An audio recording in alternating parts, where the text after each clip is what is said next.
सभी को नमस्कार। मैं संदीप भारतीय स्कूल टीम की तरफ से तो भी वार्ड 27 में है हम लोग, और यहाँ से जो MP के कैंडिडेट BJP से योगेंद्र चंदोलिया है और महागठबंधन से एक बार बात करा रहे हैं कि उनकी राय क्या है और किसके साथ आप मेरा नाम मोहन कुमार है और पिछले 30 साल से मैं भारतीय जनता पार्टी का एक छोटा कार्यकर्ता हूँ। आज का जो चुनाव है ये एक परिवर्तन का चुनाव है और सभी को पता है कि माननीय नरेंद्र मोदी जी भारी बहुमत के साथ आ सकते हैं। और हमारे यहाँ पे जो माहौल है उसके बारे में मैं बताना चाहूँगा कि पहले यहाँ पे जो हमारे यहाँ से MP थे तो उनकी जो यहाँ पे छवि है वो बिल्कुल एक नकारा एक निकले नेता के रूप में है। आज का माहौल ये है कि यहाँ से योगेंद्र चंदोलिया जी कम से कम फैलाव वोटों से जीतेंगे। उदित राज जी की हो सकता है जमानत जब्त हो जाए, क्योंकि उनके खुद के कार्यकर्ता चाहे वो आम आदमी पार्टी हो चाहे वो कांग्रेस के कार्यकर्ता हो उन्होंने नकार दिया है उनको, और यहाँ की जो जनता है उन्होंने भी नकार दिया है। यहाँ पर अपनी एक सभा नहीं कर पाए ढंग। मेरा सभी क्षेत्र निवासियों से ये निवेदन है कि भारी पूरे क्षेत्र में मतों से अगर हम बात करें तो यहाँ हंसराज हंस थे तो वो MP थे, 5.5 लाख वोट जीते थे, 8.5 लाख वोट मिले थे। गोविंद सिंह थे उनको भी हाँ, तो इस बार योगेंद्र चंदोलिया है BJP की तरफ से, उसमें कितने वालों से जीतेगा आपके हिसाब से? देखिए, योगेंद्र चंदोलिया जी के बारे में मैं बताना चाहूँगा कि भारतीय जनता पार्टी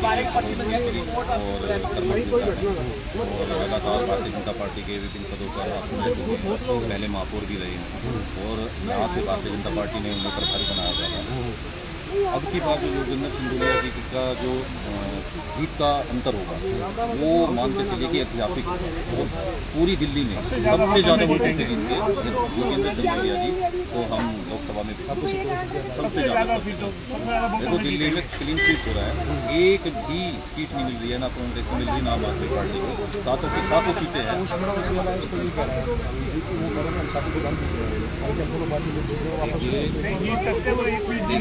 विपक्ष के पास ना तो नेता है, ना उनके पास कोई विजन है, ना उनके पास किसी प्रकार का कोई भी मतलब क्षेत्र के अंदर उनका कार्यकलाप रहा है। जो आदमी 5 साल तक जनता से दूर रहता है ना जी, जनता उसको नकार देती है, तो पिछले 5 सालों में ना तो आम आदमी पार्टी ना ही कांग्रेस का कोई नेता यहाँ क्षेत्र में रहा है। जैसे योगेंद्र चंदोलिया जी ने मेहनत की है क्षेत्र के हर कार्यक्रम में और हर लोगों जनता के साथ उनका जुड़ाव शुरू से ही। देश के अगर बात करें तो इस बार 400 पार 400 पार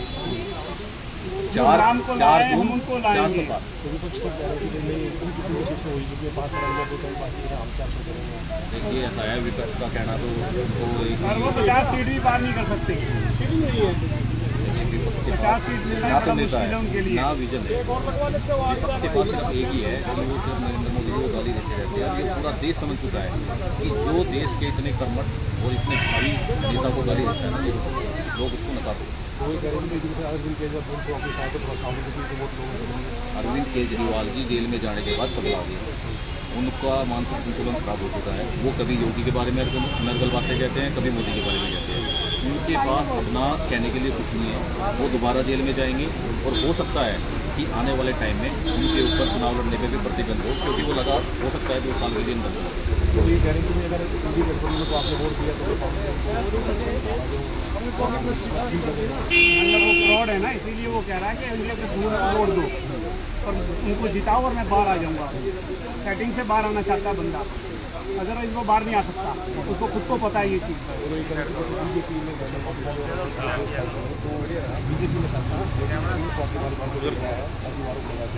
देखिए, आम आदमी पार्टी का महिला विरोधी चेहरा शुरू से ही रहा है। ये लोग क्या करते हैं कि पहले आप ये लगा के चलिए कि लोगों को बरगलाते हैं, अपने ही नेताओं से अपने नेताओं को खुवाते हैं। स्वाति मालीवाल जी को इनके कुछ राज पता थे जो कि सार्वजनिक होने वाले थे, तो इन्होंने एक षड्यंत्र के द्वारा स्वाति मालीवाल जी के ऊपर हमला करवाया। और ये एक और महिला विरोधी पार्टी है, इसका अपना कोई संविधान नहीं है, अपना कोई इसका अपना किसी भी प्रकार का लोगों के साथ महिलाओं के साथ किसी भी प्रकार की कोई शांति। एक बार आप अपील कर दीजिए जो वोट अभी तक नहीं करने आए हैं, बोलिए कि वो वोट करें। ज़्यादा से ज़्यादा लोग इस क्षेत्र के वोट करें, वोट करने से ही फायदा है। मोदी जी ने कहा है हर वोट देश के नाम, तो हर बंदा वोट करे, कोई बंदा ऐसा ना बचे जो वोट ना करे। हमने सारी सुविधाएं करी हुई हैं, रिक्शा ई रिक्शा सब लगा रखे हैं, आके वोट करें सारे। तो जो घर से नहीं निकले आप करेंगे? आप सब घर से निकलें, विनती हमारी ज़्यादा से ज़्यादा वोट करें। मोदी जी को 400 सीट हमने पार करानी है, सब घर से बाहर निकलें। मैं एक ही बात कहना चाहूँगा, मोदी जी भारी बहुमत से आ रहे हैं, योगेंद्र चंदोलिया जी भारी बहुमत से आ रहे हैं, सिर्फ आप पीछे न रह जाना। आपको ये मन में मलाल न रह जाए कि भी मैंने वोट नहीं दी। भारी मतों से योगेंद्र चंदोलिया जी 6 लाख वोटों से ज़्यादा से भी जीतने वाले हैं और 400 पार नरेंद्र मोदी जी जाने वाले हैं। तो आप अपने वोट को जाया ना करें, इधर उधर ना डालें, उसको नरेंद्र मोदी जी को समर्पित करें, प्रभु श्री राम के चरणों में समर्पित करें। और आपके मन में ये गिला शिकवा ना रह जाए कि यार नरेंद्र मोदी जी तो 400 पार चले गए लेकिन मैंने अपना वोट नहीं किया। इसलिए घर से निकले और भारी बहुमत से वोटिंग। संदीप राणा जी, आपका बहुत बहुत धन्यवाद। आप जो हमारे सबसे छोटे और दिल्ली की जितनी भी समस्या हैं आप लोग साथी हो, आपका बहुत बहुत धन्यवाद। आज चुनाव के दिन आप पूरी हमारी जो भारतीय जनता पार्टी और सभी पार्टी से आप इंटरव्यू ले रहे हैं, तो हमें बहुत खुशी है। आप ऐसे ही आगे कार्य करते रहे।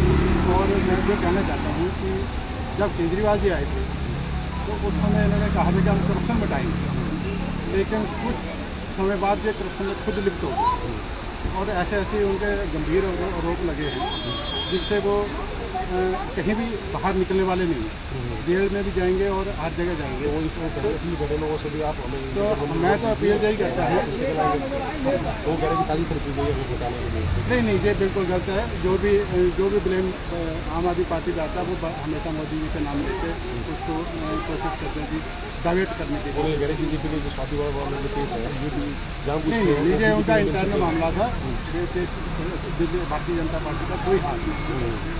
और मुद्दे और करेंगे इस बात में बताइए, सब लोग युवा है जो वोट करेंगे अपना, तो वोट करेंगे। मुद्दे तो देखो क्यों भाजपा को वोट करना चाहिए। भारतीय जनता पार्टी जो काम कर रही है, जितने भी 370 दफा उठाई है, राम मंदिर बनाया है और जो मुसलमानों को 3 लाख का हटाया है, ऐसे कई मतलब जो मुद्दे हैं, जो मेन मुद्दे हैं जिससे मतलब। और भारतीय जनता पार्टी ने जहाँ जहाँ रोजगार की बात है वहाँ वहाँ रोजगार भी दिया। अब जैसे राम मंदिर बना है वहाँ पे किसी को रोजगार ही मिला है, तो ऐसा नहीं है कि रोजगार नहीं है। विपक्ष तो ये कह रहे हैं कि भाई रोजगार का मुद्दा, अनएम्प्लॉयमेंट जैसे हो गया, महंगाई का मुद्दा हो गया, वो कह रहे हैं कि जैसे हमारी सरकार बनी तो 1 लाख सबके खाते में आ जाए। नहीं, ये तो लाल पना देना है, उसके बाद इलेक्शन के बाद कोई नहीं देता है। तो जो मेन सुविधाएँ हैं जो गरीब लोगों को देनी चाहिए वो भारतीय जनता पार्टी हमेशा देती आ रही है, वो दे रही है। तो ऐसा कुछ नहीं है कि मतलब उनके राहुल गांधी के 1 लाख रुपये देने का घर पे आ रही है, बड़ी जुमलेबाजी है। जो वार्ड जो 27 है यहाँ पे, तो यहाँ जीत रहे हैं लोग सब आपके हिसाब से बिल्कुल बिल्कुल जहाँ पे 80-90% जो है भारतीय जनता पार्टी को और भारतीय जनता पार्टी को।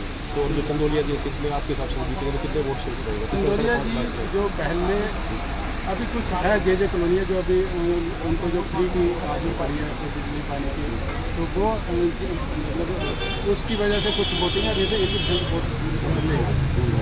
वो तो ये कह रहे हैं कि जो विपक्ष वाले 7 लाख से वोट जीते पड़े, अगर कोई मशीन में कुछ गड़बड़ी ना करते। नहीं गड़बड़ी कोई है ना, तो हम वहाँ की को बता रहे हैं कि 7 लाख से भी हम जीत रहे। देखो ये गड़बड़ी वाली कोई बात नहीं, जब हादसा है आदमी तो ब्लेम लगाता है, ये ब्लेम लगाता है, EVM का कोई नहीं।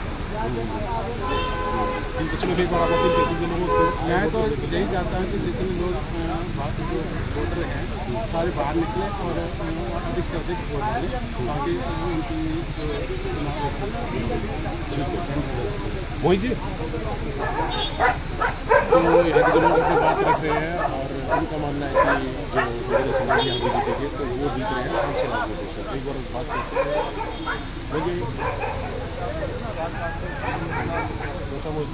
जय श्री राम, आपकी क्या राय है? जैसे बताया तो जो अभी कैसे 6-7 लाख वोट से जीत रहे हैं, बहुत असल वोट जीते हैं, क्योंकि इनका जो दिल्ली में मैं बताना चाहूँगा जो और भाई साहब सब लोगों ने बताई दिया, भाई साहब पूछ लिया, मैं जो गठबंधन उन्होंने किया है दिल्ली के अंदर आम आदमी पार्टी कांग्रेस है, गठबंधन नेताओं में हुआ है, कार्यकर्ताओं में नहीं हुआ या वोटरों में नहीं हुआ, क्योंकि पब्लिक से समझती है, कार्यकर्ता समझते हैं।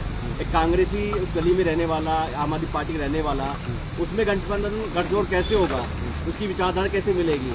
आप सत्ता लालच के लिए, सत्ता हासिल करने के लिए आपने नेता को बना के भी हमने समर्थन देके आम आदमी पार्टी को, कांग्रेस को कैंडिडेट बना दिया यहाँ पे।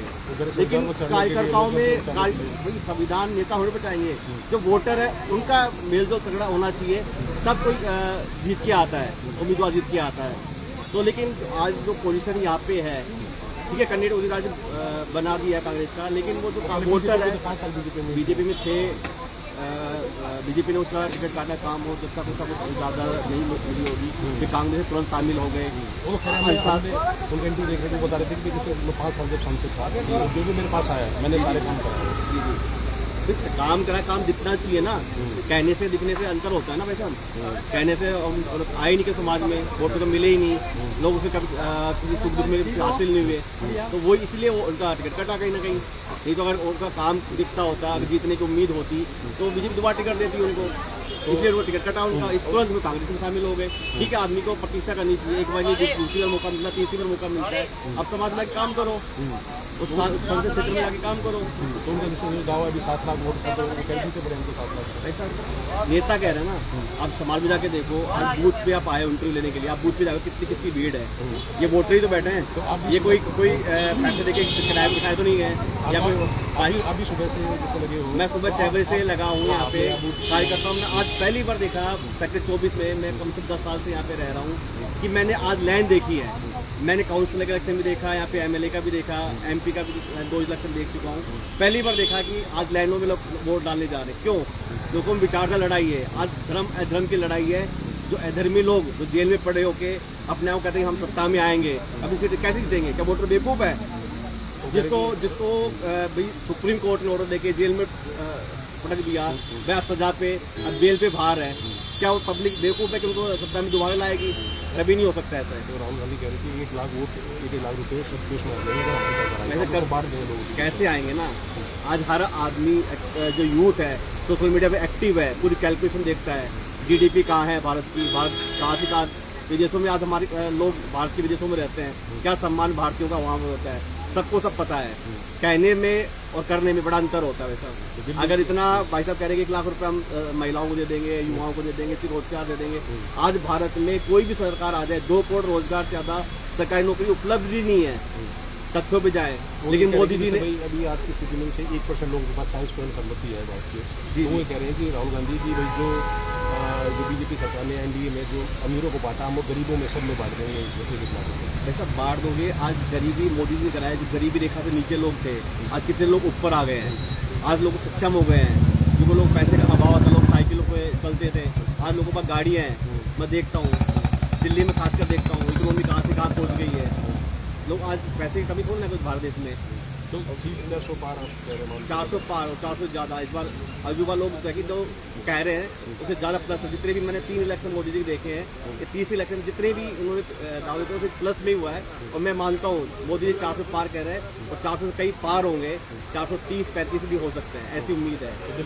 जी जी जी, गठबंधन जो इंडिया गठबंधन बना है केवल ऊपर बना है। मैं भी राजस्थान से बिलोंग करता हूँ, राजस्थान में देखता हूँ इन्होंने बना तो लिया है, लेकिन लोगों में जो वोटरों में वो जागरूकता नहीं है कि हर हम कैसे वोट उनको दे दें। जो हम उनके एंटी हुआ करते थे, गली में रहने वाले कांग्रेसी या गली में आम आदमी पार्टी जो आपस में ऐसे एक दूसरे से वो रहते थे, कभी साथ नहीं होते थे, वो कैसे वोट दे देंगे उसको?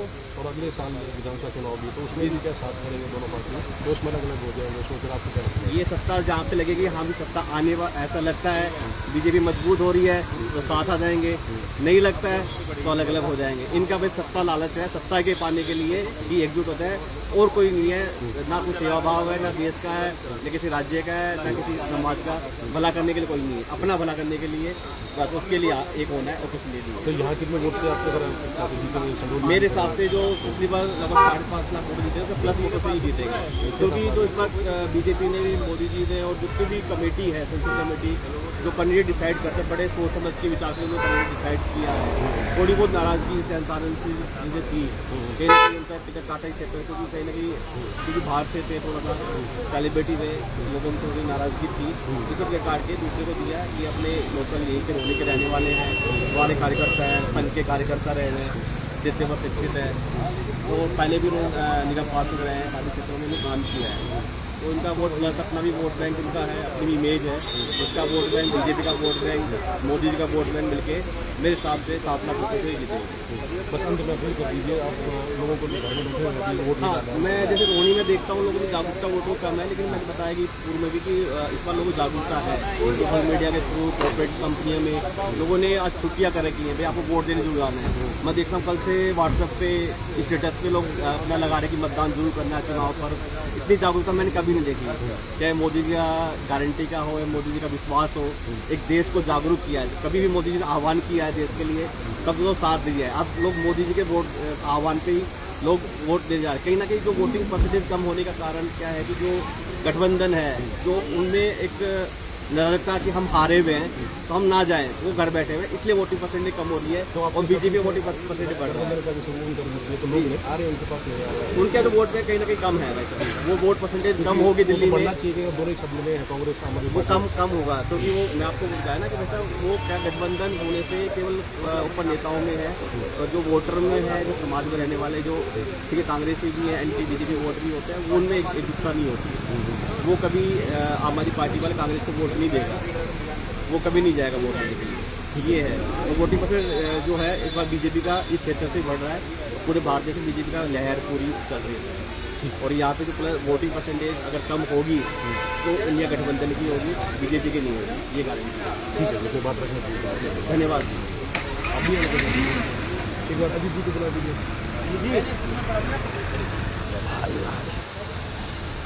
नमस्कार। तो एक बार आप अपने विचार रखिए कि ये जहाँ इस योजना के अंदर चंदौली के लिए वोटिंग हो रही है, तो आपकी क्या राय है, कितने मार्जिन से जीते हैं? इस बार जो है कैंडिडेट थे 5.5 लाख से जीते हैं, लेकिन इस बार महागठबंधन वाले हैं तो वो कह रहे हैं कि हम करीब 6-7 लाख से हम जीत रहे हैं, तो आपकी क्या राय है? ये सबसे बड़ी बात तो समझने की ज़रूरत है कि ये प्रधानमंत्री का चुनाव हो रहा है। हम जो इलेक्ट कर रहे हैं वो प्रधानमंत्री को चुनने जा रहे हैं। उनके जो प्रतिनिधि हैं वो योगेंद्र चंदोलिया जी हैं, जो हमारा प्रतिनिधित्व करेंगे। तो इस बार हम लोग चाहते हैं कि देश के विकास में हम अपना योगदान दें।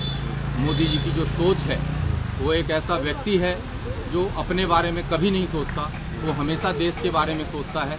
कुछ लोगों को शक शंका था कि ये झूठ बोलते हैं, ये करते हैं, वो करते हैं, लेकिन पिछले 10 सालों में जो उन्होंने परफॉर्मेंस दिया, परफॉर्मेंस के आधार पे हम कह सकते हैं कि यह व्यक्ति इस देश को बहुत आगे तक ले जाएगा। विश्व में हमारा जो भारत का नाम है वो सर्वोपरि होगा। इसलिए योगेंद्र चंदोलिया जी को हम जिताएंगे और बहुत बड़े मार्जिन से जीतने जा रहे हैं चंदोलिया जी। तो उसमें ये कह रहे हैं जो विपक्ष है, तो ये कह रहे हैं कि हमारे तो 300 पार हो चुके हैं, अभी जैसे 5 चरण पूरे हो चुके हैं, 2 चरण बाकी हैं, अभी 300 पार तो हमारे पूरे हो चुके हैं, और 2 चरण के बाद हमारी क्या सीट आएगी, और वो जो एनडीए है वो हमारे लिए उन्होंने नारा दिया था। विपक्ष कह रहे हैं कि 300 पार कर गए, ऐसा तो कोई मैंने नहीं। 5 चरण राहुल गांधी जी कह रहे हैं। हाँ ठीक है, कहने को कहते हैं कि गालिब ख्याल अच्छा है, तो आप कह सकते हैं कि 400 भी पार वो कर जाएंगे, लेकिन जो ज़मीन की जो मतलब धरातल की जो हकीकत है, सच्चाई है, वो यह है। आप मेरे से ही नहीं, कई लोगों से आप जब पूछेंगे तो आपको पता लगेगा कि कांग्रेस की स्थिति बहुत अच्छी नहीं है, क्योंकि उनके पास न नेता है, न नीति है, न नीयत है। ये तीनों चीज़ का अभाव है, जिसकी वजह से जनता मोदी के साथ। तो इसलिए वो कह रहे हैं कि हमने गठबंधन कर उनका तो काम है, उनका तो काम है। अब देखिए, आम आदमी पार्टी के साथ गठबंधन किया है। वो कहते थे, अपने बच्चे की कसम खाते थे कि मैं कभी भी भारतीय जनता पार्टी के साथ या कांग्रेस के साथ कभी मैं गठबंधन नहीं करूँगा, लेकिन उन्होंने कांग्रेस के साथ गठबंधन किया। तो अब उनकी बात पर कितना विश्वास कर सकते हैं वो आप सब। अब की बार कांग्रेस मुक्त भारत होगा, जो मोदी जी ने नारा 2014 में दिया था, वो कहने की जरूरत नहीं है, अपने आप एक सीट के लिए कर सकेगी कांग्रेस। 2024 में होने वाला है। 14 में उन्होंने बोला था मोदी जी ने कि कांग्रेस मुक्त भारत होगा, इस बार जरूर होगा, ये गारंटी लिखवा। केवल और केवल विकास के आधार पर मैं अभी भी कहता हूँ, अगर राहुल गांधी, मैं कह रहा हूँ 50 क्या 10 सीटें भी मारना मुश्किल है कांग्रेस की। मुद्दा क्या कह रहेगा? नहीं, मुद्दा केवल और केवल विकास का है और कोई मुद्दा नहीं है। जो भी देश को बढ़ाने के लिए इंफ्रास्ट्रक्चर का डेवलपमेंट देख लीजिए, लोगों में रहन सहन देख लीजिए, किसी भी तरह की बात है, रोजगार देख लीजिए। देखिए, रोजगार पे बहुत सारा क्वेश्चन विपक्ष पूछ रहा है, लेकिन रोजगार जो है पहले भी नहीं था। ऐसा नहीं है कि सृजन करते थे कांग्रेस वाले, अब सबको रोजगार दे देते थे, कोई कलेक्टर होता था, कोई ऐसा नहीं है। आज जो एलिजिबल है उसको रोजगार मिल रहा है। जो पढ़ा लिखा है उसको रोजगार मिल रहा है। अब हम केवल बीए हैं और हम कह रहे हैं हम जो बेरोजगार हैं, तो आप फिर आपको कहीं ना कहीं कमी है, आपके अंदर कमी है। आपको कल ही कहीं मैं सुन रहा था कि कोई एमबीए करके बैठा है और कह रहे हैं एमबीए का फुल फॉर्म नहीं यार, अब कह रहे हैं और आप सरकार को दोष दे रहे हैं, तो अपने आप को दोष देना होगा यार। मोदी जी ने सिंपल किया है कि भैया अब स्वरोजगार, हम 10 लोगों को रोजगार दे पाए, वो ऐसा काम है।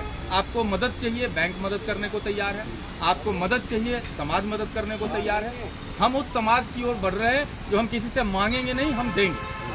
राहुल गांधी कह रहे थे रोजगार मुद्दा है कि हम लोगों को 1-1 लाख रुपए दे देंगे, जो बीजेपी लोग करेंगे तो जैसे आप लोग के साथ देखिए, तो हम गरीबों को। जवाहरलाल नेहरू कहते थे गरीबी हटाओ, इंदिरा गांधी ने नारा दिया गरीबी हटाओ, राहुल गांधी भी कहते हैं गरीबी हटाओ। गरीबी कैसे हटेगी? रोजगार से ही तो हटेगा।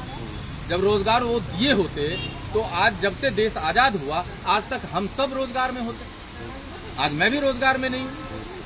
क्यों? आज ऐसा नहीं है कि मैंने जो ग्रेजुएशन किया है मोदी के जमाने में जो मुझे रोजगार नहीं मिल रहा।